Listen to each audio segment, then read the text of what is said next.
al inicio, como en todas las clases, los objetivos de aprendizaje, porque queremos ver las características generales de los micoplasmas, vamos a identificar las especies más importantes, hay una a la que le vamos a dar más importancia, y vamos a identificar los factores de violencia, relacionar esos factores de violencia con las enfermedades, diagnóstico, tratamiento de los micoplasmas y los ureaplasmas. En realidad aquí hay que hacer una corrección, ¿no es cierto? Porque aquí hay que poner micoplasmas y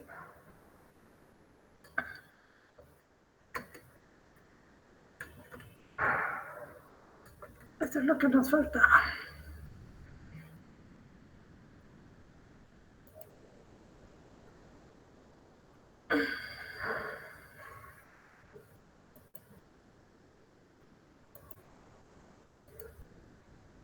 Ya, les estoy compartiendo.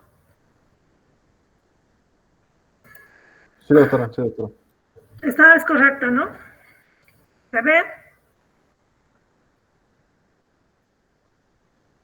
Ya. Les voy a compartir dos ejemplos de casos clínicos para que ustedes vean cuál es la importancia de conocer estas bacterias. Yo le he puesto las dos sobresalientes, una especie dentro de micoplasma y una dentro de ureaplasma.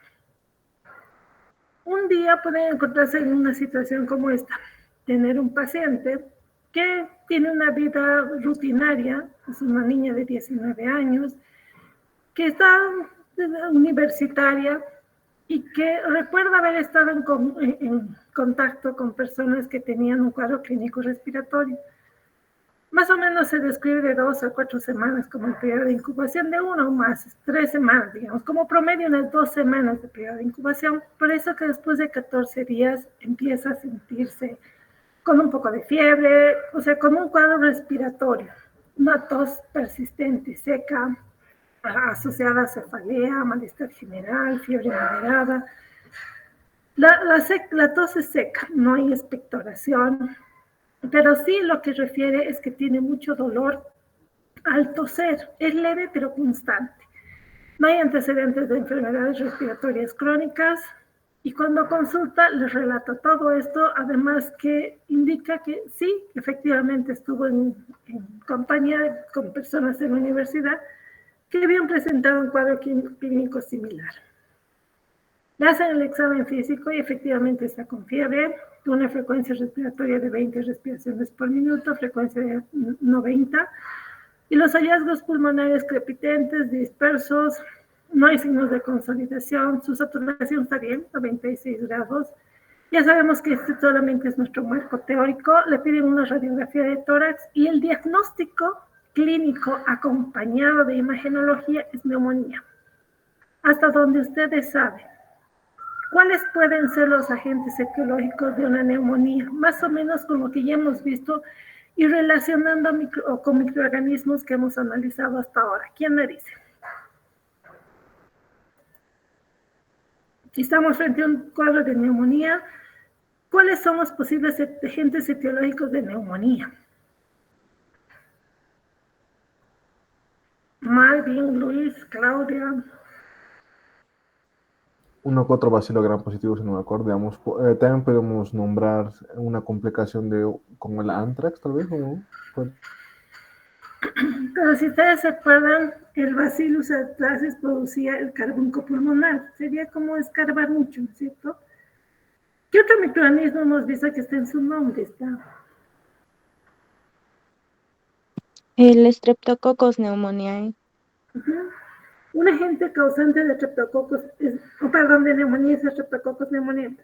¿Por qué no lo consideraríamos mucho en este caso? ¿Qué características tenía esa bacteria? ¿A qué daba lugar a cierta neumonía? Pero ¿por qué lo diferenciaríamos? O sea, ¿por qué no lo consideraríamos como una primera opción en este caso? Alguien que me diga, a ver, si relacionamos con lo que hemos visto, Streptococcus pneumoniae.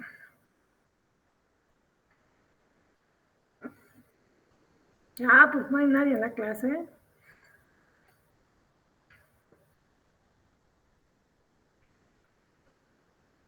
Tal vez por el periodo de incubación, doctor, en este caso nos decía 14 días y que presentaba mucha tos, eso no es normal en el otro. No, pero si ustedes se fijan más que solamente el periodo de incubación, estreptococo neumonía, ¿en qué grupos etarios es más importante? No es que no sea, puede ser, pero ¿en qué grupos es más importante? ¿A qué grupos etarios se vacuna?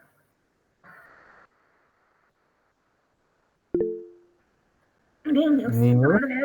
Claro, acuérdense, está en el país, les estoy preguntando cosas generales. ¿Se vacuna a niños o adultos mayores? Porque es una bacteria oportunista. Porque además tiene una secreción, una tos que es productiva, una secreción lenta. Aquí dice, no, es una tos seca, tiene un dolor en el pecho al toser, está con fiebre. ¿Qué otra posibilidad tenemos?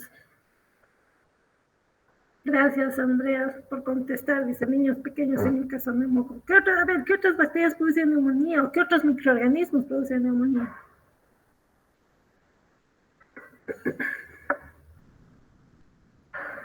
¿Nadie?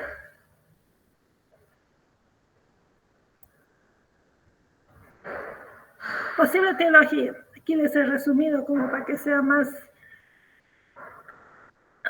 Esto en realidad es como el contenido de la última parte de bacteriología y virología, que es el por sistema. Si ustedes se fijan, hemos ido viendo microorganismo por microorganismo. Eso está relacionado con un TOC. Hablamos de una neumonía, sabemos que puede haber procesos que no son infecciosos. En general, si hablamos de infecciones respiratorias, por ejemplo, un asma, o sea, reacciones que sean alérgicas, reacciones a medicamentos. Pero si nosotros vemos los procesos infecciosos, aquí podemos diferenciar la neumonía atípica y la neumonía bacteriana típica. Me decían, Streptococcus pneumoniae da una neumonía bacteriana que es típica. Pero dentro de este otro grupo, ya hemos visto bacterias, por eso les decía, si se acordaron, Legionella pneumófila, Clamidófila, que en realidad estamos... A ver, déjenme arreglar algo. Yo misma he hecho esto y... ¿Qué error encuentran aquí?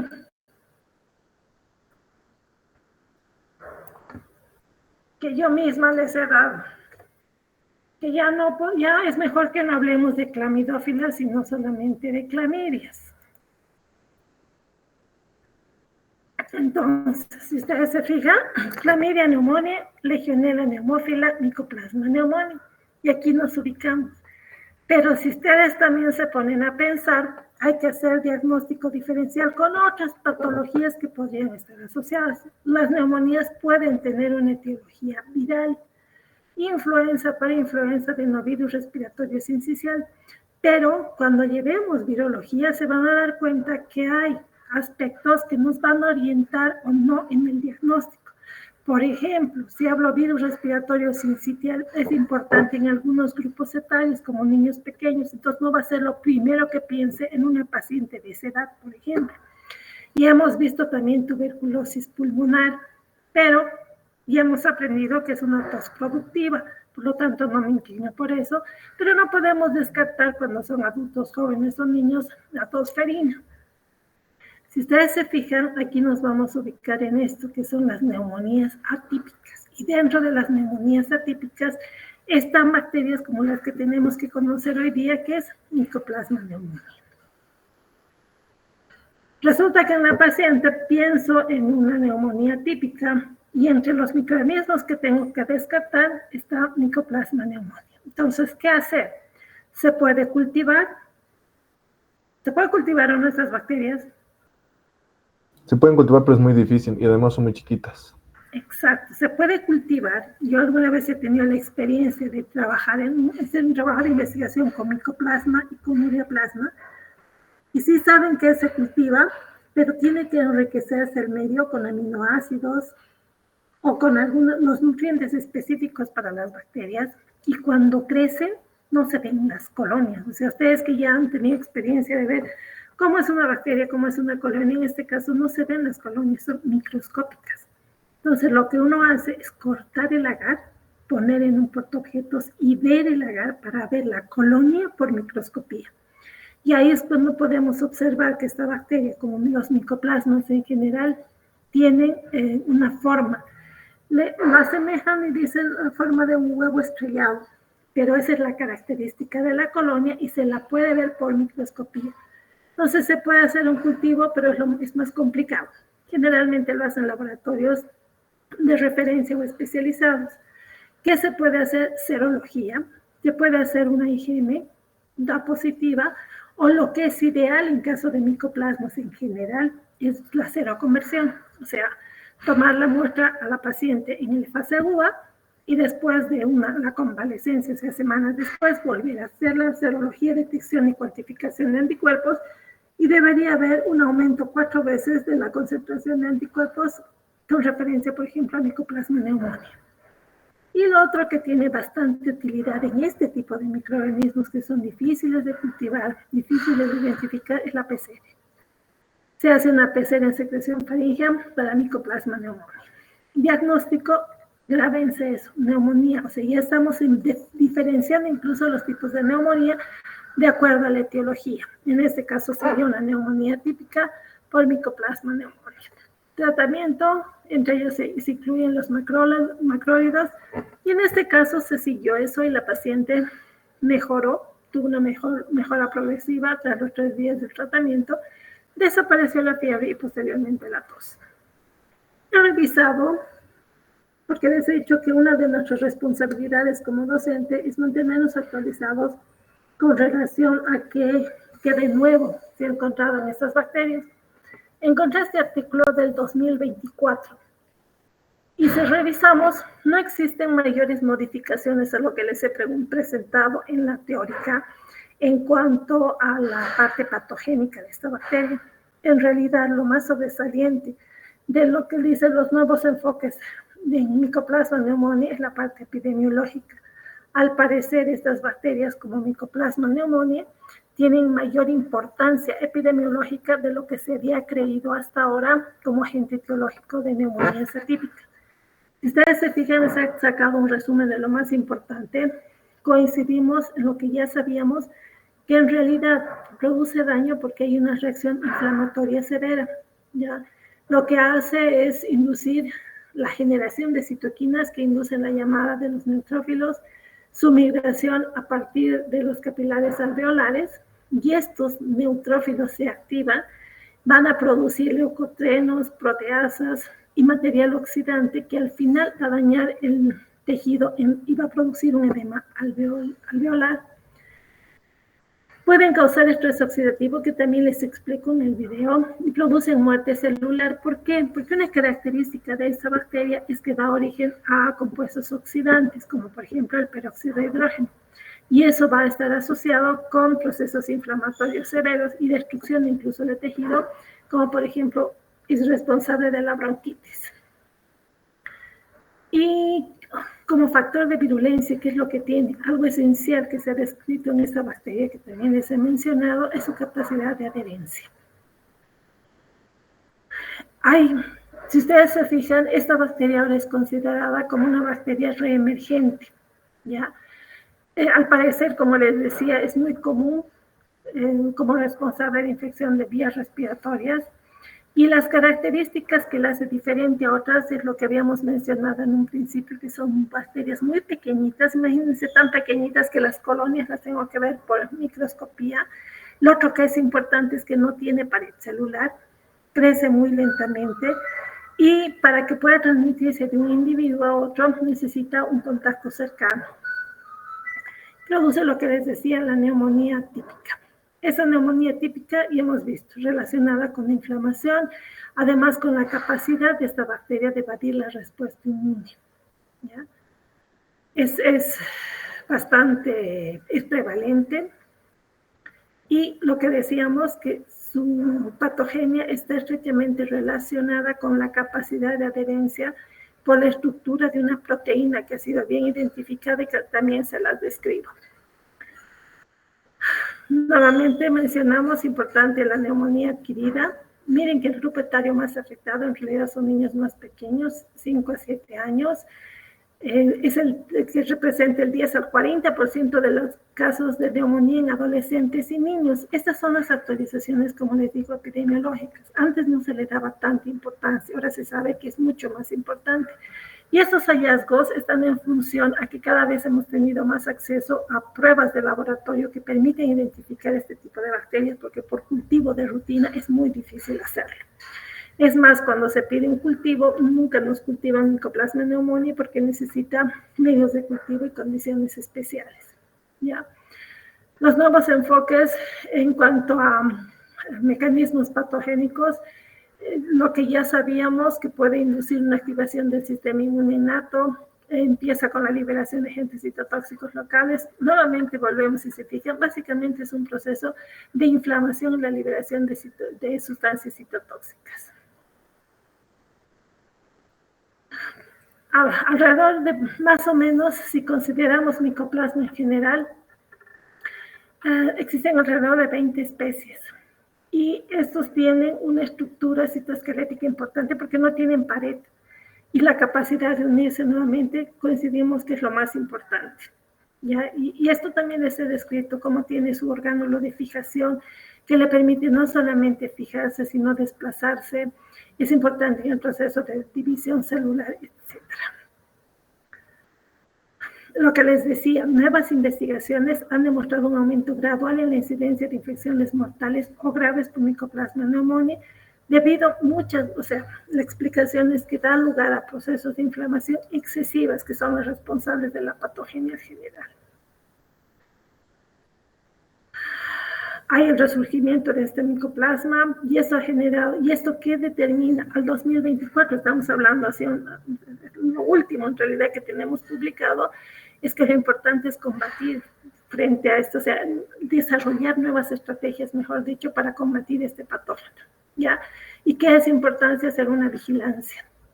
Es importante detectar los casos, establecer los brotes, ver cuáles son las tendencias y alertar para que los médicos en ciertas áreas geográficas estén muy relacionados con las características atípicas que tiene esa bacteria para actuar rápidamente. Y eso les digo porque usualmente, y si vemos la práctica regional por lo menos, difícilmente los clínicos piensan en un Mycoplasma pneumoniae. Entonces sí, al parecer tiene importancia, sí se ha visto que puede causar mortalidad, ser una causa de mortalidad, y por lo tanto sería interesante conocer el comportamiento regional. A eso se refiere con la vigilancia, que coinciden que eso es esencial.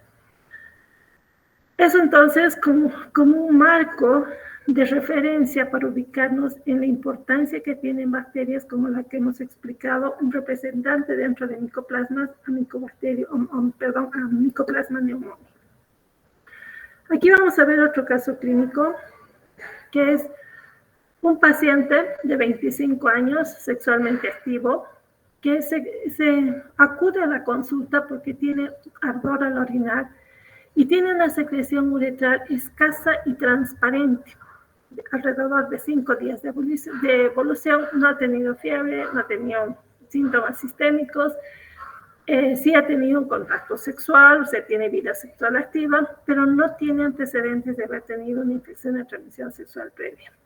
Cuando se hace el examen físico, se ve una secreción mucosa clara en el meato urinal, no hay lesiones en la piel, en la región del pene, ni los testículos y tampoco hay anomalías en los mismos. O sea, no hay nada más que una secreción más o menos transparente.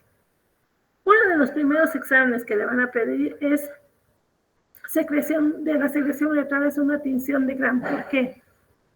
Ya me dice, ya hemos visto una bacteria que puede producir un cuadro clínico parecido. ¿Qué puede ser? ¿Los gonococos, creo? Sí. Es una uretritis, ¿no es cierto? O sea, hay una inflamación de la uretra, al parecer. Y un posible agente etiológico son los gonococos, Neisseria gonorrhea. Cuando es varón, ustedes y eso hemos visto, y tiene una secreción uretral, pero purulenta, les hace sospechar en una gonorrea, o sea, una uretritis por Neisseria gonorrhea. Lo primero que hacemos es una tinción de Gram, y en la tinción de Gram observamos que polimorfonucleares y diplococos Gram negativos. Pero en este caso, no hay diplococos Gram negativos, pero sí hay abundante cantidad de leucocitos polimorfonucleares. ¿Qué otra bacteria hemos visto que puede producir una uretritis y no ser Neisseria gonorrhea?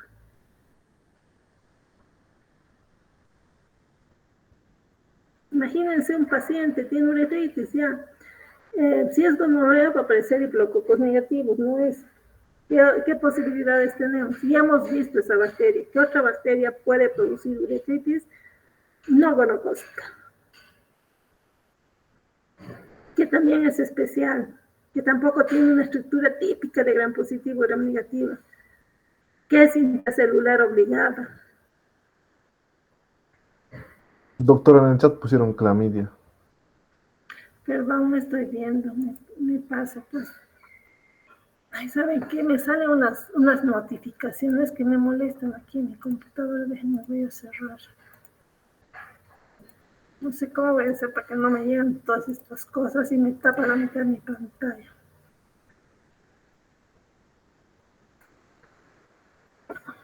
Esperen.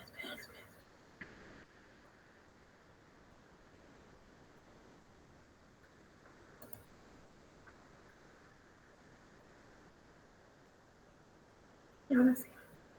Lenny me dice clamidia. ¿Estamos de acuerdo? Sí, puede ser clamidia trachomatis. Entonces les he puesto acá. Si un día se les presenta un paciente con uretritis, ¿qué significa? Inflamación de la uretra. ¿Cómo se manifiesta? Generalmente por una secreción a través de la uretra. Esta secreción puede ser purulenta. Si es purulenta, ustedes pueden sospechar de una Neisseria gonorrea y esa se llama uretritis gonocócica. O puede ser más transparente, como dice ahí, no es purulenta, entonces es una no gonocócica. Y aquí ya no les he puesto que obviamente estas son uretritis infecciosas, porque pueden ser una uretritis traumática, por ejemplo. Pero si es infecciosa tenemos esto. Si es no gonocócica, en primer lugar está clamidia trachomatis. En segundo lugar está ureaplasma ureolítico. Saben que esto voy a mejorar porque debería estar en escala, ¿no? Pero existen otras como micoplasma genital, ¿no? Microorganismos diferentes como tricomona o incluso algunos virus raros, pero pueden suceder, y algunas otras bacterias que no son no clásicas de la uretritis no gonocócica. Las clásicas son clamidia trachomatis y ureaplasma ureolítico.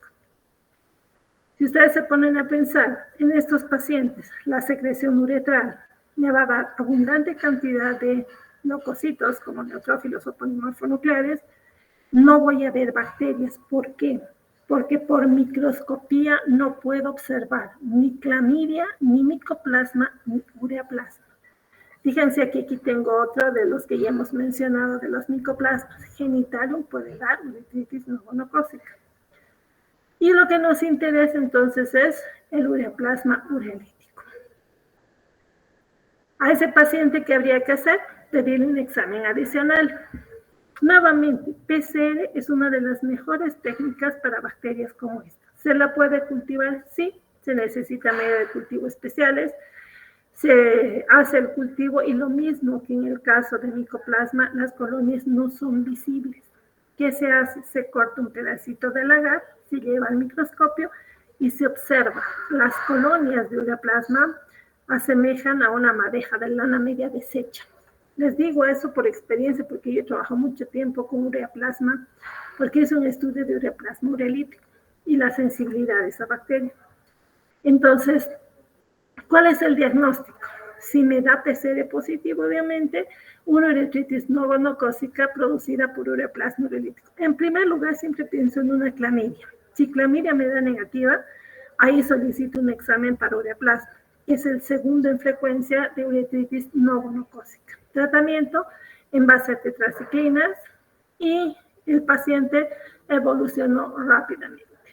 Entonces, hice una revisión lo mismo de ureaplasma, los que se sabe de la epidemiología, resistencia y la patogenicidad. En realidad, muchos avances o algo así sobresaliente, a diferencia de lo que les he dado, no he encontrado.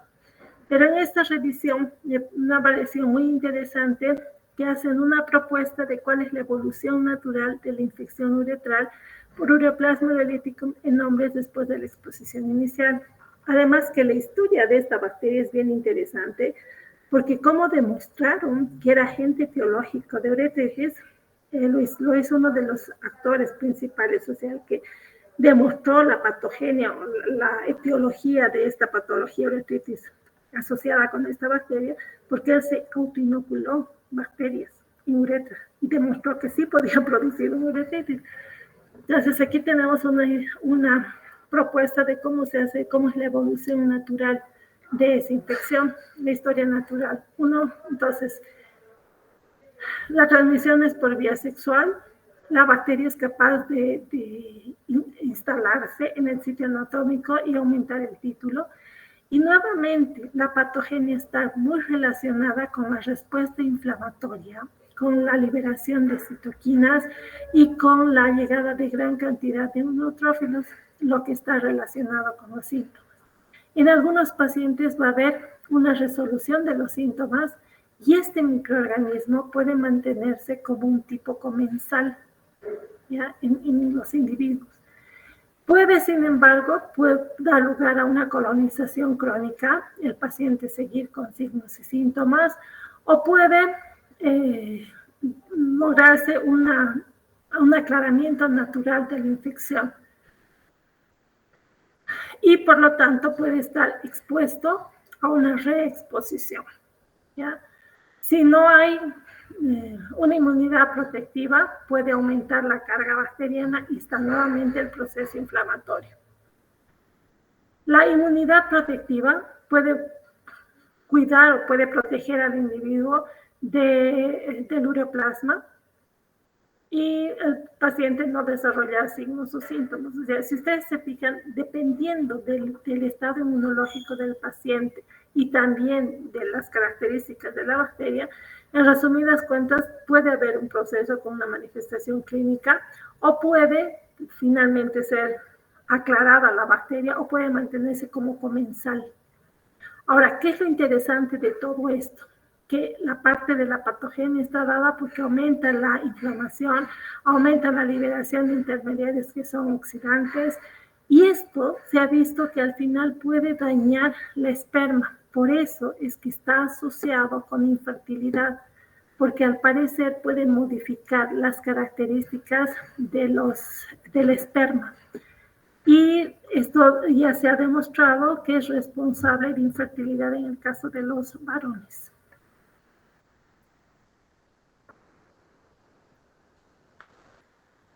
Esos son, entonces, les he traído solamente como un ejemplo para que vean cuáles son, por qué, mejor dicho, es importante conocer esta bacteria. Entonces, si ustedes se fijan en la presentación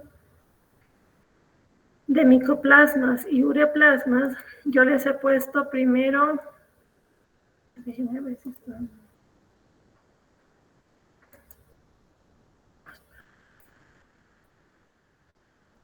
Las características los hemos ubicado taxonómicamente, las características generales, los sobresalientes que no tienen pared. Si no tienen pared y tenemos una neumonía, por ejemplo, si yo tengo una neumonía por esta bacteria y le doy un betalactámico, ¿será útil o no? ¿Será importante saber? ¿Perdón? ¿No puede ser útil, doctora? No, ¿por qué? Porque no tiene pared celular, no se puede unir a los receptores. Pero más o menos entonces están entendiendo la lógica si se les pregunta. Por ejemplo, muchas veces salen preguntas de ese tipo. Se les pone varios antimicrobianos y sabemos que es micoplasma, por ejemplo. Y todos sabemos que están sobre la pared. Entonces, ¿cuál es el antimicrobiano de elección? El único que no va a ser para la pared. ¿Qué quiero decirles con esto? Que muchas veces es importante conocer la etiología, no solamente, y si no me acuerdo de memoria, por lo menos saber cómo es la bacteria estructuralmente. Es el ejemplo clásico. Micoplasma no tiene pared, por lo tanto, ningún betalactámico puede ser útil para su tratamiento, ¿ya? Y les he hecho una revisión de todas las características generales que tiene los diferentes micoplasmas y cómo pueden encontrarse colonizando muchas veces, no necesariamente forman parte de la microbiota, algunos están como colonizantes y a veces transitorios. Nuevamente la estructura, les he explicado, esto es lo que les explico con detalle, cómo está estructurado el citoesqueleto, cómo las proteínas P, que son específicas, que tiene esa bacteria, le permiten la adherencia, y es lo más importante, en cuanto a la patogenia en esta bacteria. Tiene que adherirse firmemente para que desarrolle el cuadro clínico. Y lo otro que habíamos visto, alteración de la parte inmunológica, la liberación de metabolitos tóxicos y la capacidad de adherencia. Y coincidimos con todo lo que se sabe, que se sigue sabiendo de esta bacteria. Les he descrito la patogenia, cómo puede afectar, cómo genera el peróxido de hidrógeno y al final causa un daño celular. Hay un estrés oxidativo, lo que produce esta bacteria.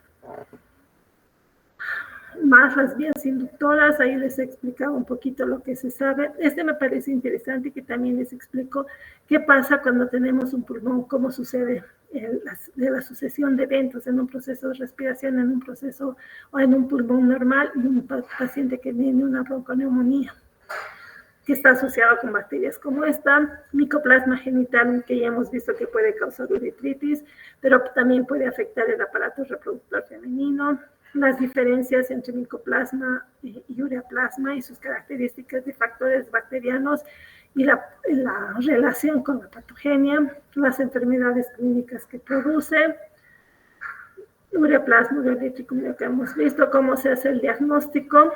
Las muestras obviamente va a depender del cuadro clínico específico, claro.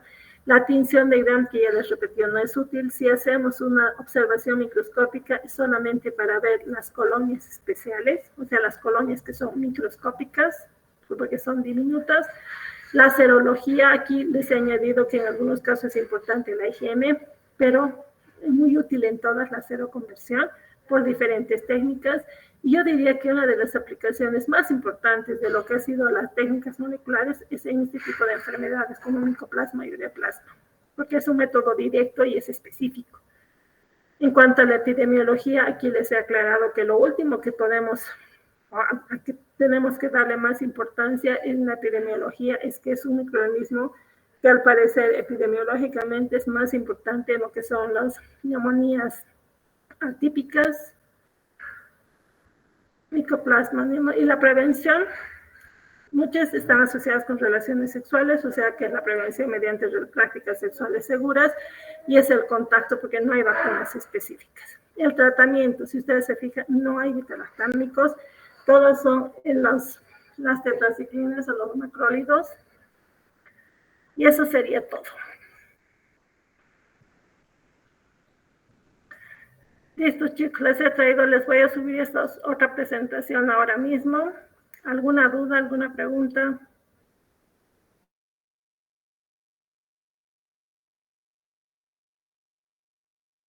Ya, lo que he intentado hoy día entonces es darles un marco clínico para que vean la importancia de conocer estas bacterias y como que es importante por las características epidemiológicas que conocemos hoy en día.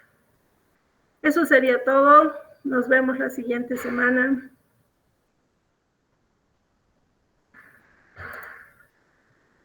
Doctora, en el chat le están preguntando algo. Sí, ya vi. Sí, se ha visto que puede haber resistencia, por ejemplo, a los macrólidos, sí, se han encontrado cepas resistentes a los antimicrobianos. No es de las más importantes porque estamos lidiando todavía con el diagnóstico, pero sí es posible. ¿Alguien más?